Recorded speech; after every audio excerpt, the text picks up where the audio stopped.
Assalamualaikum warahmatullahi wabarakatuh. Kami dari kelompok 3 ingin mempresentasikan hasil diskusi kami mengenai komunikasi organisasi. Perkenalkan, nama saya Indah Saputri. Di sini saya akan menjelaskan mengenai pengertian komunikasi organisasi. Langsung saja, komunikasi organisasi merupakan bentuk pertukaran pesan antara unit-unit komunikasi yang berada dalam organisasi tertentu. Organisasi sendiri terdiri dari unit-unit komunikasi dalam hubungan-hubungan hierarkis antara yang satu dengan yang lainnya dan berfungsi dalam suatu lingkaran.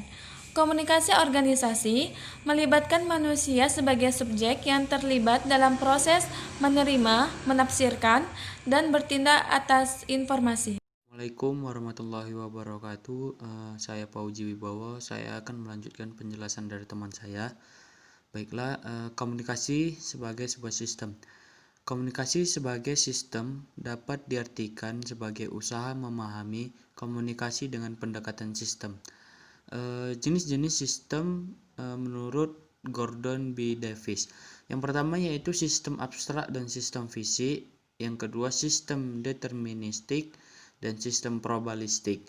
Yang ketiga yaitu sistem tertutup dan sistem terbuka. Fungsi komunikasi dalam organisasi yang pertama yaitu fungsi informatif.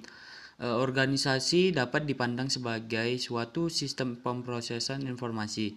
Maksudnya, seluruh anggota dalam suatu organisasi berharap dapat memperoleh informasi yang lebih banyak, lebih baik, dan tepat waktu.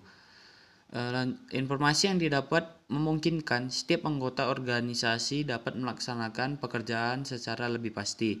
Informasi pada dasarnya dibutuhkan oleh semua orang yang mempunyai perbedaan kedudukan dalam suatu organisasi.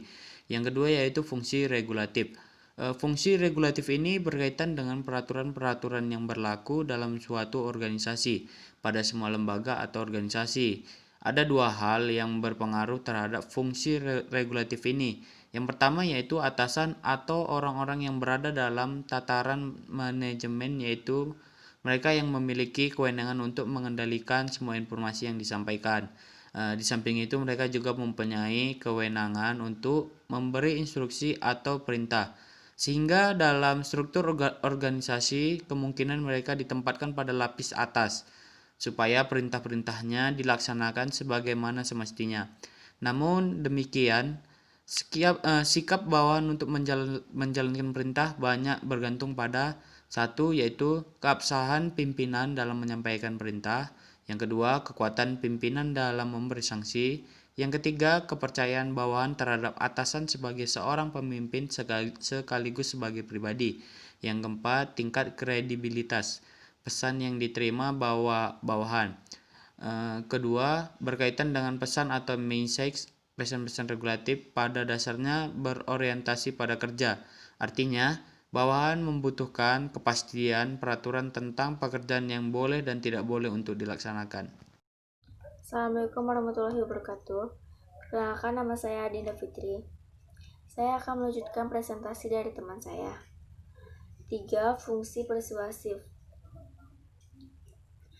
Dalam mengatur suatu organisasi, kekuasaan dan kewenangan tidak akan selalu membawa hasil sesuai dengan yang diharapkan. Adanya kenyataan ini, maka banyak pimpinan yang lebih suka untuk mempersuasi bawahannya daripada memberi perintah. Sebab pekerjaan yang dilakukan secara sukarela oleh karyawan akan menghasilkan kepedulian yang lebih besar kalau pimpinan memperlihatkan kekuasaan dan kewenangannya. 4. Fungsi integratif. Setiap organisasi berusaha untuk menyediakan saluran yang memungkinkan karyawan dapat melaksanakan tugas dan pekerjaan lebih baik.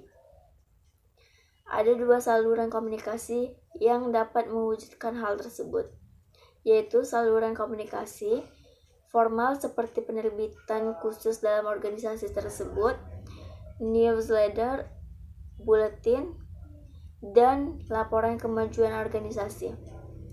Juga saluran komunikasi informal seperti perbincangan antar pribadi selama masa istirahat kerja, pertandingan olahraga, atau kegiatan dari wisata. Pelaksanaan aktivitas ini akan menumbuhkan keinginan untuk berpartisipasi yang lebih besar dalam diri karyawan terhadap organisasi. Sistem komunikasi dalam organisasi. Organisasi pasti mempunyai struktur yang mendukung dan menjadi dasar dalam perilaku komunikasi di dalam organisasi.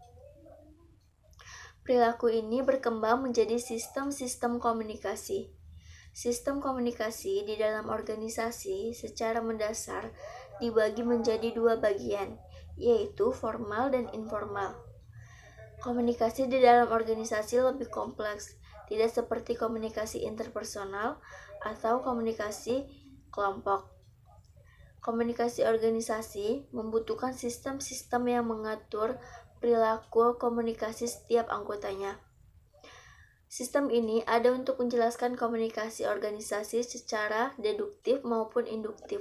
Sistem ini dapat menjelaskan perilaku komunikasi organisasi atau induktif maupun untuk membuat perilaku komunikasi di dalam organisasi atau deduktif.